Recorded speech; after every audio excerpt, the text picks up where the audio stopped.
always get the same interesting, curious question. How did a guy like me from the streets meet and get with a girl like Cindy, who's from out here and deep in the suburbs and never got into trouble, never was arrested, never drank too much alcohol to where she was hammered, and never knew that kind of lifestyle, and how she met me, and now here we are married with 2 kids. It's actually a very interesting, long, multi-chapter story. So I'm going to try to condense it, but also have a storyline and make it into an interesting story. Here's how it goes. I was locked up waiting to go to court. I got arrested for having a whole bunch of stolen DVDs in a U-Haul van. And this is from one of my boosting events, which I have in other videos. So if you want, go and check it out. But I got arrested for having a whole bunch of stolen DVDs in the van. I didn't know at the time, when you got pulled over, if they said, can we search your car? If you ain't doing anything wrong, you wouldn't mind if we search your car. I didn't know that you had the legal right to say, no, you ain't searching my shit. I didn't know that. So here me being a tough guy, yeah, you can search my shit. Ain't no drugs. I thought they were looking for drugs. But anyway, I got locked up. I'm waiting to go to court. And at the time in Howard County, when you're waiting to go to court, you sit anywhere from 80 to 120 days. I think I sat like 96 days or 86 days. I can't remember exactly. But anyway, I met this guy in there named Charlie. How I met him, I'm going to try to condense it too, because how I met him was interesting. He was a young white dude, not very big. He didn't have no heart. He's a cool dude. He's a real cool guy, but he's not the kind to where if you're caught in the grinder, he's not the kind who will automatically, on the snap of a fucking finger, go hard. He won't. He's not that guy. He's not, how can I say, he's not a lion. Okay? He's not. So I noticed while we was in Howard County Detention Center, these, for lack of better terms, these homeboys from the neighborhood, these dudes were taking advantage of him. His mom or dad or whoever was hooking him up with money orders every week, so he was able to go to commissary. And when you're in jail, not everybody goes to commissary. So if you do go to commissary, you gotta have heart enough to protect your shit. If not, you're gonna get taken advantage of. So I noticed week after week after week, these dudes would act like they was cool with them, get what they needed from them, and skip. And they wouldn't fuck with them all week, just when commissary came. So I rolls up on him. I'm like, Charlie, yo, what the fuck are you doing? Why are you giving these fucking yo-yos your shit? That's your shit. Oh, yo, that's my man. I'm like, yo, he's not your fucking man, dude. He's taking advantage of you. I say, yo, if he's your man, try this. The next commissary day, when he comes to ask you for shit, tell him this is the last money order that you're going to get, or just say, funds are running low, I can't give you nothing anymore. And watch what happens. Don't worry, I'm going to be right here. I'm going to be at my bunk. If anything kicks off, I got you. So he did, and the dude squared up on him. Nah, yo, you been giving me this shit all this time. So that's it. I hopped up, I walked over, I was like, yo, dude said he ain't giving you no more shit. Now, what's up? Are we gonna make anything out of this? Well, study you, why you getting involved? I'm like, yo, leave the boy alone, man. Leave the fucking boy alone. It's that fucking simple. Alright? So after that happened, they left him alone, and he was like, yo, I appreciate you doing that. Yo, I really didn't want to give no more of my shit. I was like, I know you didn't. I could fucking read your body language, dude. Like, just stay quiet, stay to itself, man. So anyway, as the weeks go by, me and him, we started talking in the evening, hanging out more. He started working out with me. He started walking the gym with me. Kind of took him under my wing, So one night, and I'm like, dude, look, I'm tired of this fucking hustle life, man. This shit's getting me nowhere, and it's getting me nowhere quick. This shit's got to stop. I'm ready to settle down, get me a good woman, get the fuck out of this life, and just start a family. Do you know any good girls? Oh, he was like, what, started, I do. She's got a man, but she's a good girl. He's like, do you like your girls thick? And I'm like, actually, yeah, I do. I'm an ass and titties man. That's just me. That's what I like. So he was like, oh, yeah, I got this girl named Cindy. She's cool as shit. I'm introduce you, but I'm gonna let you know she's been with this guy like 9 years. So the first thing I say is, are they married? He's like, nah, no, they ain't married. I'm like, I ain't worried about that, dude. And so, he was about to go home, and we're talking about her, and I'm talking about me, the things I like to do, and he was like, yo, you and her would get along great, but I'm gonna tell you, if you get with her, you're gonna have to knock all this off, all this hustling and boosting and selling hot shit at the flea market. You're gonna have to knock all that off, because she's not gonna tolerate all that. Her parents raised her right. I'm like, all right, well, if things work out and I get out of here and I meet her and we, and it works out between her and me, I'm out the game. So he gets out a couple weeks before I do. He was in there sentenced 6 months. I was in there pending, waiting to go to court. So his sentence was up a couple weeks before I had went to court. So he left me his number, he left me his address. He's like, yo, as soon as you touch down, get at me. And we're going to arrange a meet between you and her. So I thought this was all, smoke and mirrors, because 95% of the dudes that you meet in there, yo, here's my number, yo, call me, they're just all fucking fake. But not him at all. He did exactly what he said he was going to fucking do. I called him, he was like, yo, I've been waiting on you to call, man, where you at? I'm gonna come pick you up. I'm like, I'm at my aunt's house in Hall Park. He's like, all right, what's the address? I gave him the address. About an hour later, here he rolls up.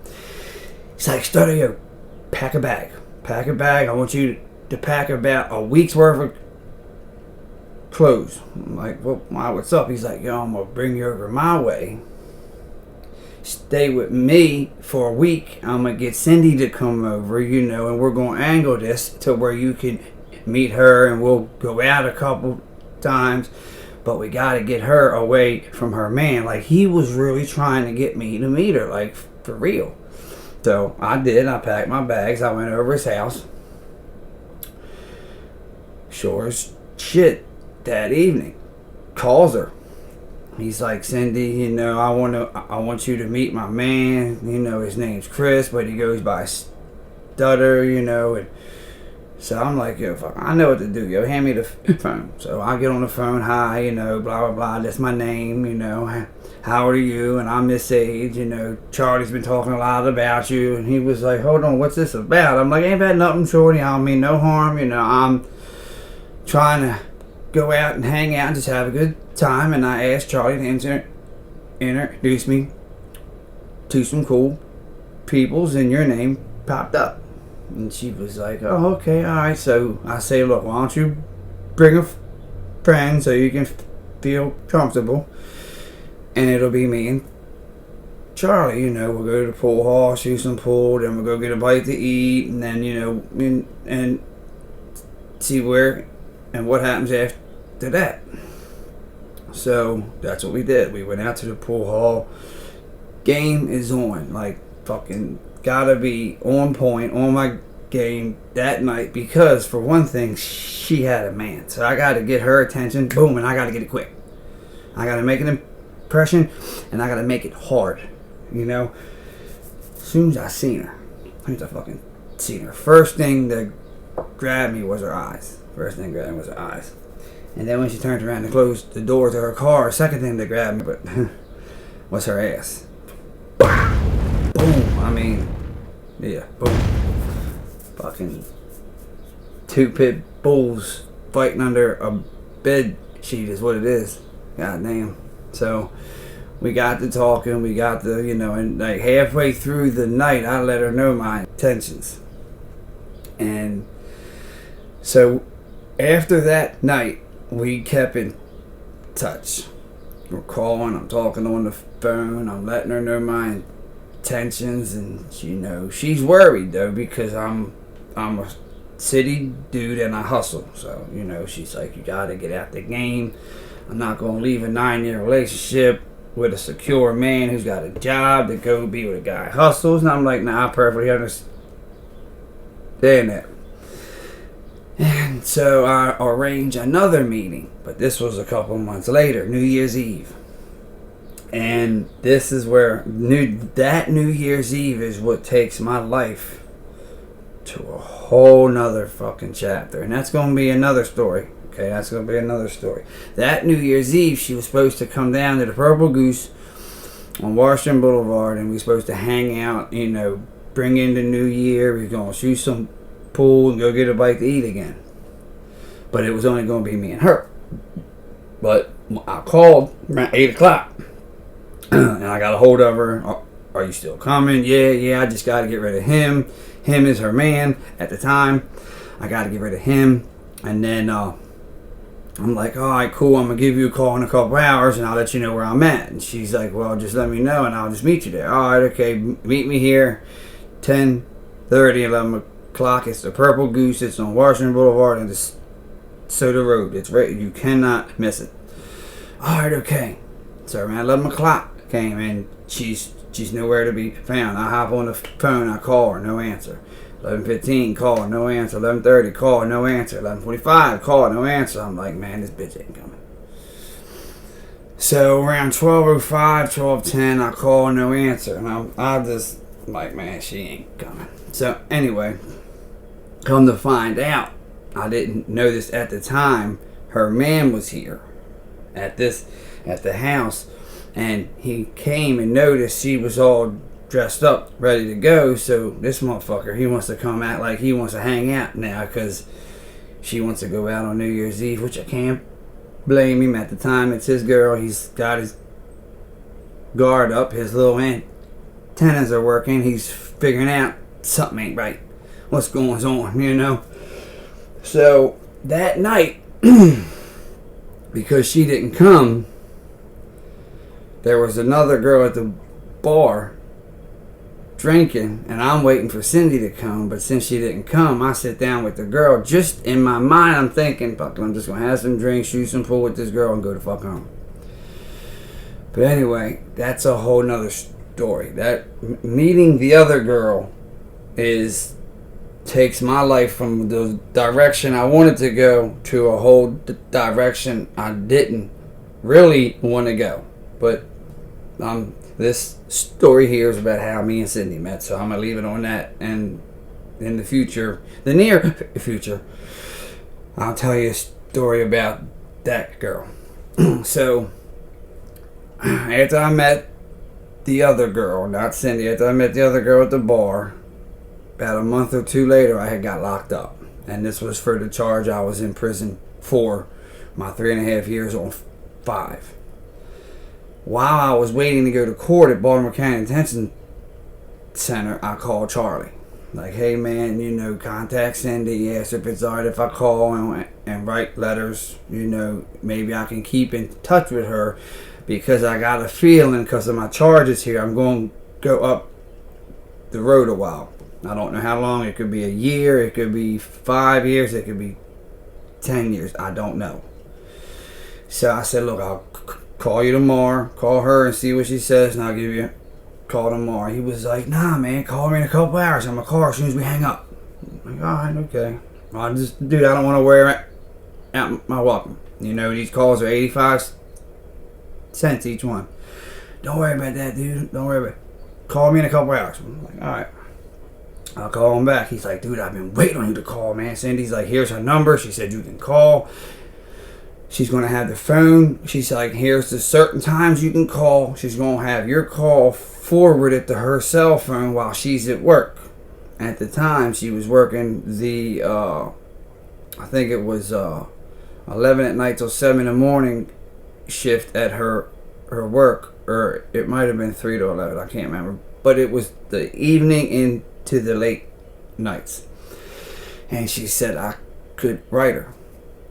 And that was it. And so we started writing. We started talking on the phone. I get hit with this sentence. You know, the judge, he gave me 5 years. And I let her know, like, you know, I did get 5 years. I ain't going to do 5. I should do anywhere from 3 to 3.5. And she's like, wow. And I'm like, that's cool. It's all right. You know where I'm at. I'm not going nowhere. That just gives me 3 years to get to know you. You get to know me. And maybe when I get out of here, it can be me and you. And this little dude that you got can get, you know, kicked off the roster. You know, get moved to the side. So after I was in prison for about a year, the conversations start getting more intimate, start getting more personal. So then as time goes on, at this time I'm at boot camp, and this is where feelings start to get caught. You know, she's catching feelings, I'm catching feelings. Now she's starting to come to the visiting room. She's coming to see me twice a week. And one of these visits, I just say, fuck it. I'm going to just take a leap. If it works, it works. If it don't, it don't. And this was after we was talking for like 2.5 years. So at this time, I had about a year left. And I know I'm getting ready to get transferred from minimum to pre-release, where I can leave the jail. I can leave, go to a regular job. So while we was in that visiting room that time, I just, you know, grabbed her hand, started being all real cool and trying to be, I guess I wasn't, but I was just trying to be a Mac at it. And I went in for it. I went in, I got the opportunity, and I kissed her, and then one kiss led to another kiss, and led to another kiss, led to the CEO come and tap me on my shoulder. Hey man, y'all can't be making out in here. So at that point I knew, okay, this is working. The next phone call we had, she was telling me that the kisses had done things to her, and she had to go home, and I'll just say she had to go home and change her clothes. So it was working. Her and her dude at the time, they got in an argument. He didn't know where she was. She's saying she's at the mall, can't get phone reception, so they break up. She's a good woman. She said she didn't want to leave him for me. That's the one thing she didn't want to do. Okay, cool. So I just got to wait till they have an argument, that they break up. So morally, I can slide my motherfucking ass in. I can scoot right on in there. Slide into the passenger seat, kiss my fucking ass out the car. For lack of better words. And that's what happened. Him and her, they got in this argument. And I waited a couple of days. I didn't want to be an asshole. I wanted to be an asshole, but I didn't want to appear to be an asshole.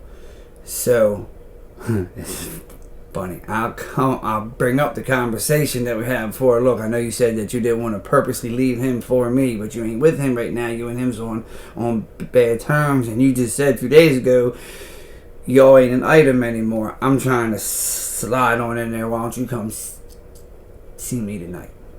And we can talk about this face to face. It's a lot easier to say yes or no or yes over the phone. Okay, in my head, this is what I'm thinking. But when you ask someone something face to face. You usually get their true answer out of them. So she comes, and I'm like, look, we've been talking all these years, or all these months for a couple years, and you know what I want. You know, I want to find a good woman, get out of here, settle down, and make a life. You know, I was like, you have my heart already. You know, I've done let you know in letters where I stand with you and where you stand with me. Why don't we at least try it out and see what happens? And that was it. She left that visiting room no longer my friend with kissing benefits, but she left that visiting room now my girlfriend. And that's exactly what happened. Like, my plan worked. Here it is 17 years later. We have 2 little girls. We're husband and wife. Got out, ain't went back, except for that 3 weeks where I got locked up on my damn motorcycle. But I haven't went back to the drug life. Haven't went back to prison. And we've been together ever since. The interesting story is when I was on work release. Now we can hang out together, me and her, because I had 4 hours travel time to and from work combined. I had 2-hour travel time there, 2-hour travel time home. So the boss at the spot I worked at, he was real cool. You know, I was supposed to work 8 hours. He would only put me down for 6, so I could have more time with her. And I would come here and we would order out, me, her mom, her dad. Then that also gave me the opportunity to meet and get to know her parents, and the same, her parents would get to know and meet me. So after about 6 months of work release, you know, Cindy was like, look, you know, my parents really like you. You really seem like you want to come home and do the right thing. Why don't, instead of going back and living with your family and getting back in the old life again, why don't you come and live here?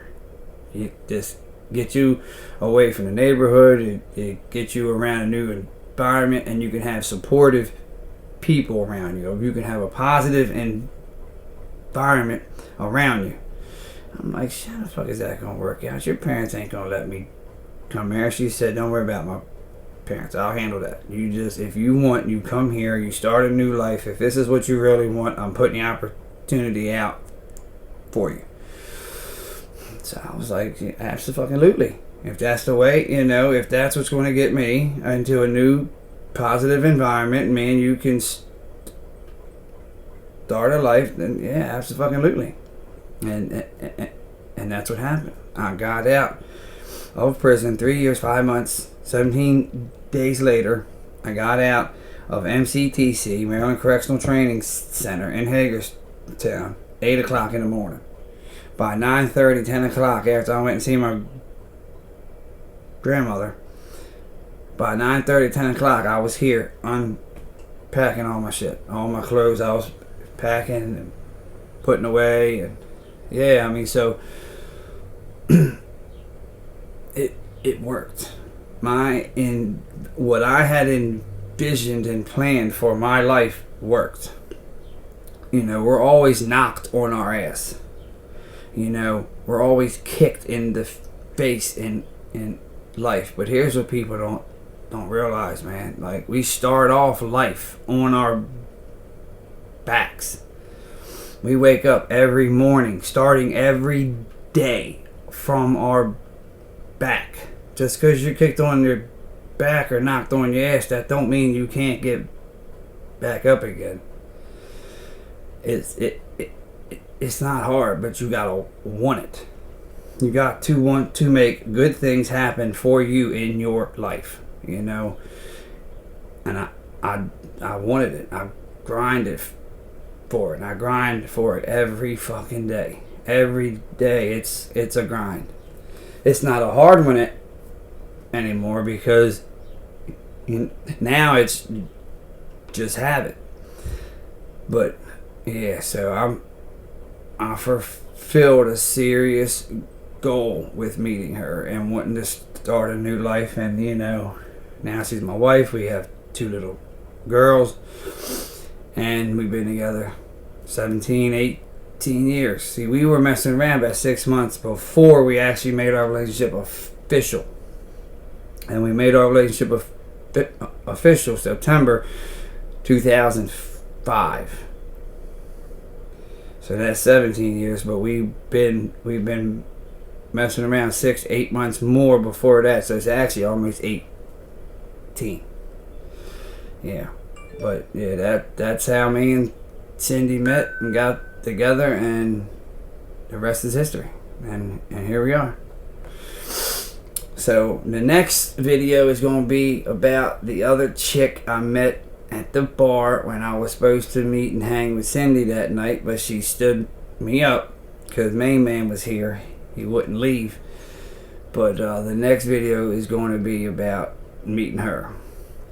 Alright, so y'all be cool, be kind, and God bless. See ya.